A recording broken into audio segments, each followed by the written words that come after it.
Hi guys. ఈరోజు వీడియోలో అయితే మనం జావాస్క్రిప్ట్ కోర్స్ అనేది స్టార్ట్ చేద్దాము.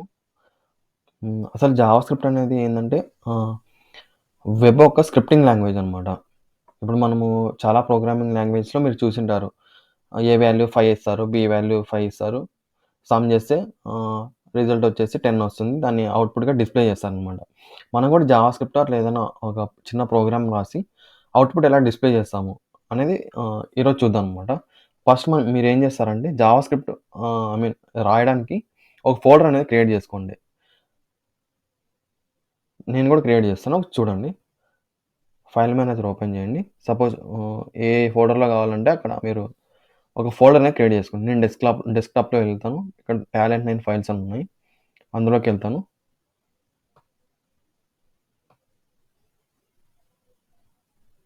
ఇక్కడ నేను ఒక ఫోల్డర్‌ని క్రియేట్ చేసుకుంటాను. మీరు కూడా అలాగే క్రియేట్ చేసుకోండి. మీకు ఇష్టం వచ్చిన దగ్గర.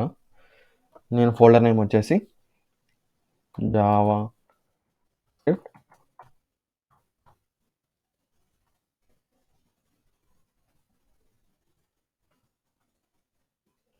Season 1 okay. ఇచ్చేసాను. నాకైతే ప్రస్తుతానికైతే ఫోల్డర్ అనేది క్రియేట్ అయింది డెస్క్‌టాప్‌లో. ఓకే.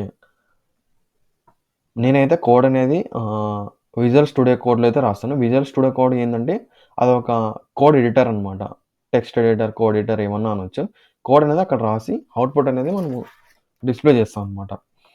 సింపుల్ అండి. ఈ విజువల్ స్టూడియో కోడ్ ఎలా చేయాలి బ్రో? ఎలా ఇన్‌స్టాల్ చేసుకోవాలంటే గూగుల్‌లోకెళ్ళండి. గూగుల్‌లోకెళ్ళిన తర్వాత విజువల్ స్టూడియో కోడ్ అని టైప్ చేయండి. టైప్ చేయగానే వెబ్‌సైట్ అనేది ఓపెన్ అవుతుంది. మీరు విండోస్ ఇచ్చేస్తుంటే విండోస్‌కి, మ్యాక్ అయితే మ్యాక్‌కి సిస్టమ్ ఆటోమేటిక్‌గా డిటెక్ట్ చేస్తుండాలండి. డౌన్‌లోడ్ అయితే చేసుకోండి. 64 బిట్టా, 32 బిట్టా అని. చేసుకున్న తర్వాత ఇన్‌స్టాల్ చేసుకోండి. ఇన్‌స్టాల్ చేసుకున్న తర్వాత ఇలా కనిపిస్తుంది. నా కర్సర్ మూవ్ అవుతుంది కదా! విజువల్ స్టూడియో కోడ్ మీద అదే అనమాట. దాని మీద డబుల్ క్లిక్ ఇచ్చేయండి.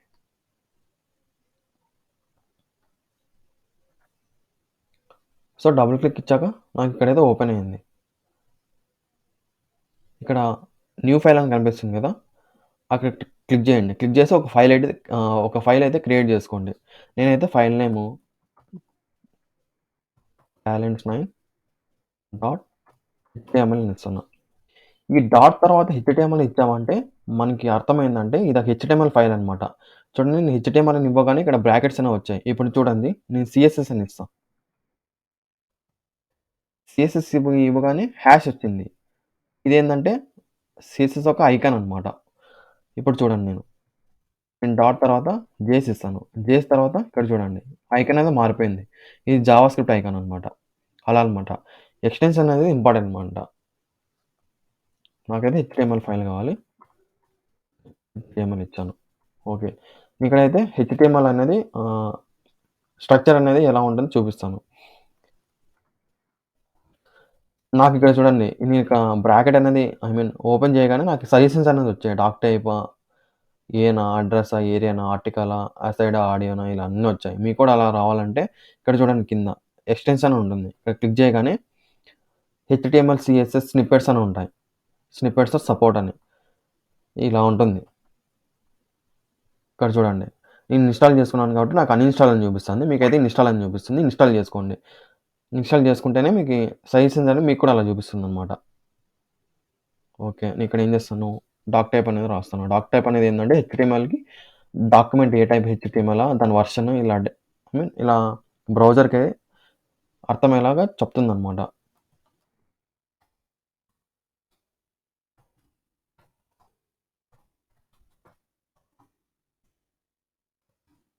ఓకే. అర్థమైందా? సింపుల్ ఇలాగనమాట. హెచ్‌టీఎంఎల్ ఏముంటాయంటే హెచ్‌టీఎం చూడండి. నేను ఒకటి ఐ మీన్ హెచ్‌టీఎంఎల్ అని క్లాస్ కంప్లీట్ చేయగానే నాకు ఆటోమేటిక్‌గా కింద సెకండ్ ట్యాగ్ కూడా వస్తుంది. మీకు కూడా అలా రావాలంటే స్నిప్పెట్స్ అనేవి డౌన్‌లోడ్ చేసుకోండి. ఎక్స్‌టెన్షన్‌లో వెళ్లి. అయిపాయే. నేనైతే హెచ్‌టీఎంఎల్ ఏముంటాయి హెడ్, బాడీ, టైటిల్, మెటాడేటా ఇవన్నీ ఉంటాయి. నేను సింపుల్‌గా మనకేంది జావాస్క్రిప్ట్ ఫైల్ అనేది హెచ్‌టీఎంఎల్ లింక్ చేస్తాము. లింక్ చేసిన తర్వాత మనం ఏవైతే జావాస్క్రిప్ట్ కోడ్ రాస్తామో అది కన్సోల్‌లోనో లేపోతే విండోలోనో ఎక్కడో డిస్‌ప్లే అనేది చేస్తామనమాట. డిస్‌ప్లే మెథడ్స్ కూడా నేను ఇప్పుడు చెప్తాను. నేనైతే సింపుల్‌గా ఊరికే జస్ట్ బాడీ ఒకటే తీసుకుంటాను.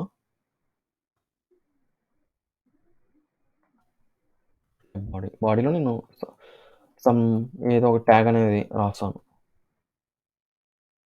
Some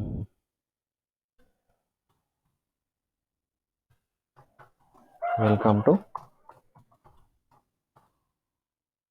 talents my Telugu. Okay. ఇలా రాసాను. ఈ బాడీలోనే మనం స్క్రిప్ట్ ట్యాగ్ కూడా రాస్తామనమాట. స్క్రిప్ట్ ట్యాగ్ ఎలా అంటే స్క్రిప్ట్ ట్యాగ్ ద్వారా మన హెచ్టీఎంఎల్ ఫైల్‌ని జావా స్క్రిప్ట్ ఫైల్‌ని హెచ్టీఎంఎల్‌లో లింక్ చేయొచ్చనమాట.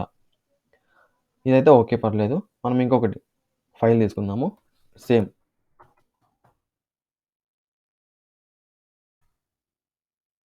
జేఎస్ తీసుకుంటాం.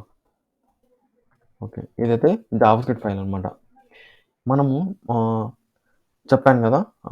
మనం ఏవైతే ఇందాక చెప్పాను గదా! Some A equal to 5, B equal to 5 అని ఇచ్చి మామూలు జావాలో ఉన్న, పైథాన్‌లో ఉన్న అవుట్‌పుట్ అయితే వస్తుందనమాట. మనం కూడా జావాస్క్రిప్ట్ ద్వారా అవుట్‌పుట్ ఎలా డిస్‌ప్లే చేయగలమంటే మన మెథడ్స్ అయితే ఉంటాయి. కొన్ని 4 మెథడ్స్ అనేటివి. నేను వాటి గురించి చెప్తాను. ఫస్ట్‌దైతే యూజింగ్ ఇన్నర్ హెచ్‌టీఎంఎల్ అనమాట. ఇన్నర్ హెచ్‌టీఎంఎల్ మెథడ్ అనమాట.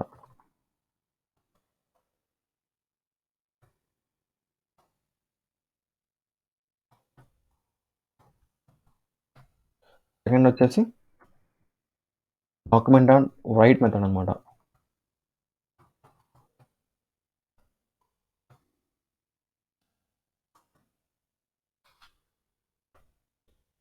థర్డ్ వచ్చేసి విండో డాట్ అలర్ట్ అనమాట. మీకు ఇవన్నీ అర్థం కాకపోయినా పర్లేదు. జస్ట్ ఊరికే వినండి. నేను ముందు ముందు ప్రతీదీ మళ్ళీ బేసిక్స్ నుంచి చెప్తాను. ఇదేం పెద్ద రాకెట్ సైన్స్ ఏం కాదు. చాలా ఈజీ ఇవేమి.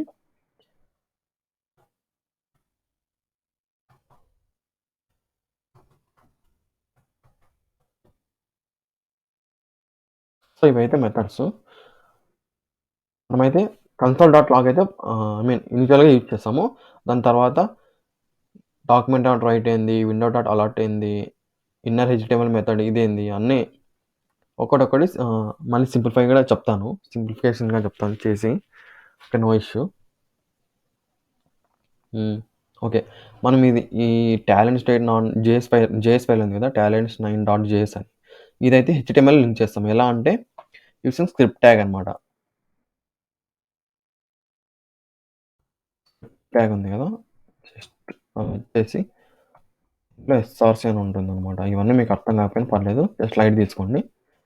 ఇక్కడ ఏం చేయాలంటే మనం ఈ ఫైల్ నేమ్ అని ఉంది కదా! ఇక్కడైతే ఇయ్యాలన్నమాట. చూడండి నేను టీ అని టైప్ చేయగానే సజెషన్‌లో వచ్చింది అప్పుడు. ఓకే. నాకు బానే ఉంది. సో, మీరు చూసుంటారు. మనం సింపుల్‌గా ఒక ప్రోగ్రామింగ్ అయితే రాద్దాం. Where some x is equal to some 100 and where y is equal to 200. ఇప్పుడు దీన్ని సమ్ చేద్దాము.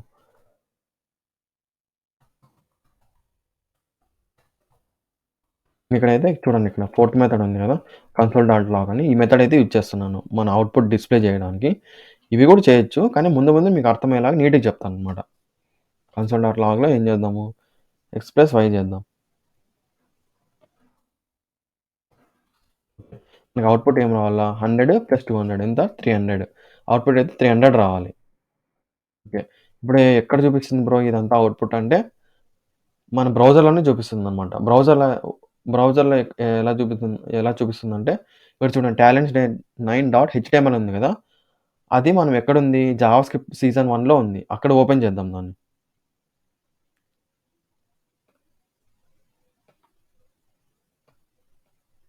డెస్క్‌టాప్‌లో ఉంది ఫైల్ అది.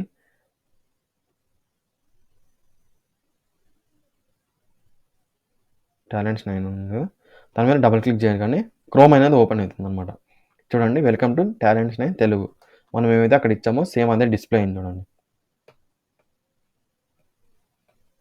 చూడండి welcome to talents 9 Telugu. Same అదే డిస్‌ప్లే అయింది. బ్రో నువ్వు ఇది కూడా ఇచ్చావు కదా! ఎక్స్ ప్లస్ వై అని అదెక్కడ డిస్‌ప్లే అవుతుందంటే కన్సోల్‌లో. కన్సోల్ ఎక్కడ ఉంటుందో చూపిస్తాను. ఇక్కడ 3 డాట్స్ ఉంది కదా! దాన్ని క్లిక్ చేయండి. క్లిక్ చేయగానే మోర్ టూల్స్ అని ఉంది కదా! అది క్లిక్ చేయండి. దాని తర్వాత డెవలపర్ టూల్స్ అని ఉంటుంది. అదే క్లిక్ చేయండి. చూడండి మనకి ఇక్కడ 300 అయితే కనిపిస్తుంది కదా! అదే అనమాట అవుట్‌పుట్. సింపుల్. మనము మనం అక్కడ ఏమైతే ప్రోగ్రామ్స్ అన్నీ ఇక్కడ రాసుంటామో ఈ జేఎస్ ఫైల్‌లో మనకి అవుట్‌పుట్ అనేది కన్సోల్‌లో ఇక్కడ కనిపిస్తుందనమాట. అర్థమైంది గదా! ఓకే. మీకు అర్థం కాకపోయినా పర్లేదు. నెక్స్ట్ వీడియోస్‌లో ఇంకా క్లారిటీగా అన్నీ తెలుస్తాయి. అట్ ఏ టైమ్ మనం ఏం తెలుసుకోలేము. సింపుల్‌గా ఒక్కటనేది నేర్చుకుందాము. ఈరోజైతే మనం నేర్చుకునే ఈ వీడియోలో అయితే మన అవుట్‌పుట్ అనేది ఎలా డిస్‌ప్లే అవుతుంది మెథడ్స్ అనేది తెలుసుకున్నాము. కన్సోల్ యూజ్ చేసినాం ప్రస్తుతానికి. కన్సోల్‌లో ఎక్స్‌ప్రెస్-వై అనేది ప్రింట్ చేసినాము. ఓకే. ఫైన్. నెక్స్ట్ వీడియోలో ఇంకా అన్ని డెప్త్‌గా తెలుసుకుందాం. Okay. Fine. Thank you for watching the video.